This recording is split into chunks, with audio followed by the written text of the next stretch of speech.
আজকে আমি রান্না করবো মিচুরি দিয়ে, আলু দিয়ে আর চিংড়ি মাছ দিয়ে তরকারি। পেঁয়াজ কাঁচামরিচ আমি তেলের মধ্যে দিয়ে দিচ্ছি, এগুলো ভাজা ভাজা হয়ে আসলো। এখন এই যে আদা রসুন বাটা দিয়ে দেবো।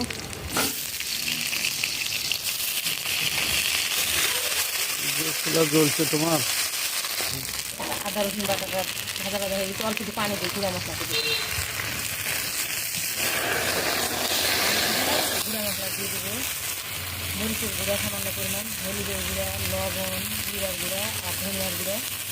আর হলো এখানে আমি কাঁচামরিচ বেশি দিতে অল্প পরিমাণ আমি চিংড়ি মাছগুলো দিয়ে দেবো, দিয়ে মশলাটা কষাবো ভালো করে, দিয়ে তখন সবজি দিয়ে দিতে হবে। মশলা কষানো হয়ে আসছে, এখন সবজি দিয়ে কষাবো। এটা অনেকে ঢাইলে তেল দিয়েও রান্না করে, তবে বেশি করে এমনি রান্না করলে বেশি স্বাদ লাগে আমার কাছে। এটা আমি কষায় রান্নাটা বেশি টেস্ট আমার কাছে।